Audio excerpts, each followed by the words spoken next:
Em nota, a Jovem Pan diz que não comenta as ações, blá, blá, blá, blá, blá, aquela notinha da Jovem Pan que reitera o compromisso com a democracia, uma notinha clube militar. Os caras movem uma ação ilegal por um crime inexistente, pedem o fechamento da sua emissora e eles vêm com essa notinha que tem lá, mantemos a confiança no judiciário. Se de um lado nós temos a rede cúmplice do regime, a rede que muita gente me pede, Lei Magnitsky contra a Rede Globo, Paulo, comece a trabalhar pela Lei Magnitsky, pela Lei Magnitsky para a Globo tem que ser sancionada. E eu falo o seguinte, olha, até que se encontre uma conexão financeira entre ela e o regime, talvez a verba da DCCOM em algum momento seja suficiente para isso, não há como. Né? Eu defendo o direito do jornalista a falar o que ele quiser. A Lei Magnitsky é reservada para agentes públicos que promoveram graves violações de direitos humanos, como, por exemplo, eu estou dizendo que é o caso do Gilmar Mendes agora, como é certamente o caso do Alexandre de Moraes e de outros. Mas o que dá para dizer é que o regime só é possível, e nós mostramos em números. Volta com aquela pesquisa da Quest, o Bruno, aquela que eu botei em tela cheia. Bota com ela para mim. Aquela que botamos em tela cheia. E vocês vão entender por que eu estou falando isso. Eu estou dizendo, e mostrei em números, segundo a própria Quest, tá aqui, que o regime e o governo Lula só são possíveis graças a uma TV que apoie e incentive esse regime. Então, dos eleitores do Lula, 55% se informam pela televisão. Quando você desce para os eleitores do Bolsonaro, você só tem 20 e poucos por cento se informando pela televisão. Uma boa parte disso é porque não há uma televisão que represente minimamente essa parcela que é, digamos, metade da população brasileira. Quando você entra, por exemplo, na direita que não é bolsonarista, e aí vai depender se quem é bolsonarista e quem não é bolsonarista, né? Porque eu, segundo o Otávio Guedes, não sou bolsonarista. Não tem aqui um número para eduardistas. Mas você tem um número de 24% das pessoas, é menos ainda. E por que isso? Porque não há uma rede de televisão que represente minimamente a visão de metade da população, metade ou mais da população. O que houve durante um tempo, era uma emissora que tinha pluralidade. Ela tinha pessoas de esquerda e pessoas de direita, uma redação absolutamente de esquerda, mas dava espaço para o comentário político de direita. Quem era essa emissora? Era a Jovem Pan. E por isso ela se tornou rapidamente líder de audiência e começou a desbancar a Globo News. Eis que veio a perseguição do regime. E quando vem a perseguição do regime, qual foi a alternativa que a Jovem Pan adotou? Ela enfrentou o regime? Não. Ela adotou o modelo Valdemar, o modelo advogados do Bolsonaro. Ela tratou o Supremo Tribunal Federal com enorme respeito. E, em vez de bancar e entrar em guerra contra o Supremo Tribunal Federal e lutar por uma guerra honrada, entre a desonra e a guerra, a Jovem Pan escolheu abaixar a cabeça, escolheu a desonra e acabou tendo a guerra. Essa frase é a frase do Winston Churchill ao Neville Chamberlain e aos líderes europeus que achavam que dava para apaziguar em relação ao Hitler. E realmente a Jovem Pan escolheu a desonra e teve a guerra. Diz o Fábio Serapião ao Metrópolis. MPF pede cancelamento de concessões da Jovem Pan por desinformação. Diz assim, o Ministério Público Federal pediu nesta segunda-feira, 15/9, a condenação da Rádio Jovem Pan por suposta participação em uma campanha de desinformação que colocou em risco o regime democrático brasileiro. No documento, o órgão afirma um momento propício, dada a recente condenação do Supremo Tribunal Federal do ex-presidente Jair Bolsonaro e outros 7 réus da trama golpista. O pedido foi feito nas alegações finais de uma ação civil pública contra a emissora. Dentre os requerimentos estão o cancelamento das outorgas públicas da rádio e o pagamento de 13,4 milhões a título de danos morais coletivos. A ação civil pública foi ajuizada pelo Ministério Público Federal na Justiça em 2023, justamente quando eu e outros comentaristas saímos da emissora. Eu acabei pedindo demissão, os outros foram demitidos, por entender que a rádio teria cometido abusos graves ao longo de 2022 por supostamente desinformar seus milhões de ouvintes sobre o regime democrático brasileiro. Super democrático, o regime que caça concessões de televisão. Em nota, a Jovem Pan diz que não comenta as ações, blá, blá, blá, blá, blá, aquela notinha da Jovem Pan que reitera o compromisso com a democracia, uma notinha clube militar. E é um negócio meio sádico também, de quem parece gostar de apanhar, né? Parece até os advogados do presidente Bolsonaro, os caras movem uma ação ilegal por um crime inexistente, pedem o fechamento da sua emissora e eles vêm com essa notinha que tem lá, mantemos a confiança no judiciário. Tudo bem que assina a nota é o Cacai, que já foi meu advogado, um grande advogado, mas é um militante de esquerda. Por isso, mantenha a confiança no judiciário.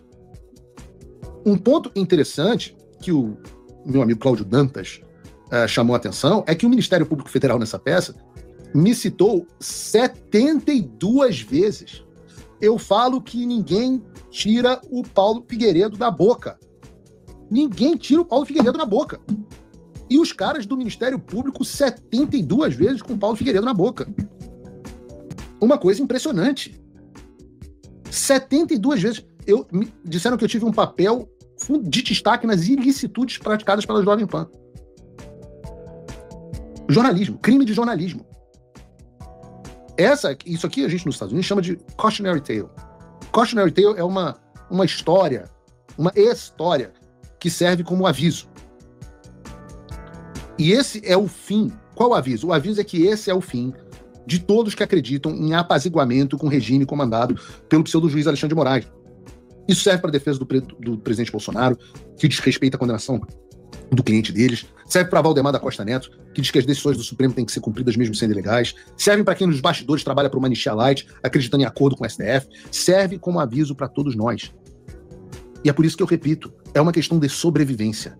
A guerra é total e nenhum passo será dado para trás. Eu não acredito em apaziguamento com tiranos, eu não acredito em negociação com terrorista, eu não acredito que você possa discutir com um tigre enquanto a sua cabeça está dentro da boca dele. Por isso que eu sei que o que menos importa é a chapa presidencial de 2026. Vai chegar o momento de se discutir isso e não vai ser com Ciro Nogueira de vice de Tarcísio. Mas a prioridade agora é outra. Até porque, como eu falei ontem, do jeito que o Brasil está, não importa se nós vamos ou não eleger um candidato de direita. Enquanto o violador de direitos humanos, Alexandre de Moraes, continuar mandando em tudo e em todos, isso será irrelevante. Enquanto Alexandre de Moraes, enquanto nós tivermos uma TV sob risco de cassação, porque noticiou algo contrário ao regime, enquanto a Globo News comete os absurdos como que eu coloquei aqui no ar, e isso não dá em nada, a eleição é irrelevante. Então, do meu lado, meus amigos, vocês podem ter certeza, não vou retroceder 1 milímetro, custe o que custar. E se eu ficar sozinho, vou ficar sozinho. Bom, eu sempre falo, tem um componente de humor no programa do Paulo Figueiredo Show, e eu vi esse negócio na internet, no perfil do Silas Malafaia, eu achei engraçado demais, cara. Eu achei muito bem feito, porque mostra exatamente a situação do Brasil.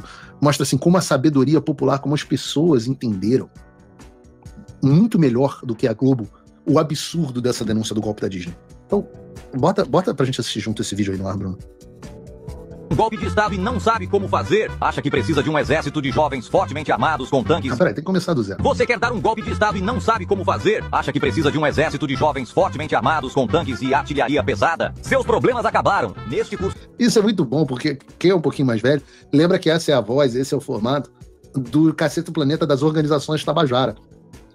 Você acha que não sei o que? Seus problemas acabaram. Muito bom. O revolucionário criado pelo STF, com professores formados na Globo News, você velhinha com bíblia, pipoqueiro e mãe de família, aprenderão a dar um golpe de Estado em qualquer momento, em qualquer país, mesmo aos domingos. E por que trazer uma bíblia? Não é melhor trazer bombas e armas de fogo? Tô doida pra tirar. A arma não passa no detector de metal. E a bíblia é mais leve. Se você vir a polícia, bata na cabeça deles com uma bíblia. Pra dar um golpe, não seria melhor ser num dia de semana pra prender o chefe de Estado? Isso é um erro muito comum. O melhor é ir aos domingos, porque tem menos trânsito e mais fácil de chegar no local. Após a aula teórica, o curso inclui também aulas práticas, táticas de guerrilha avançada para golpes de Estado feito para você, que é um Zé Mané. Pra fazer o golpe não precisa prender ninguém, dar tiro, nem nada, é só saber derrubar estátuas. Consegue isso, você derruba qualquer estado.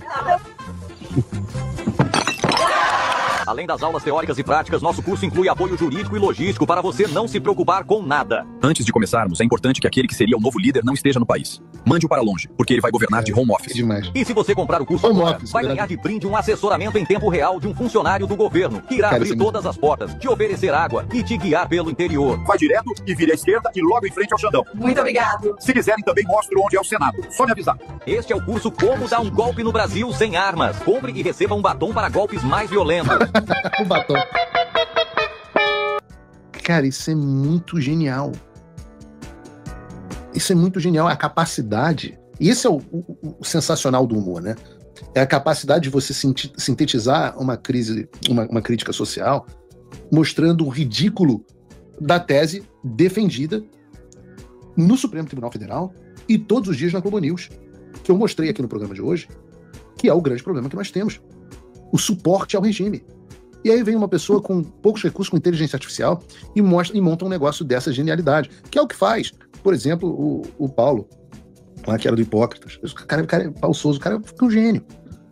Esse troço aí tá nível de genialidade. Não sei quem fez, eu vi no perfil do Silas Malafaia, mas eu achei demais para passar aqui.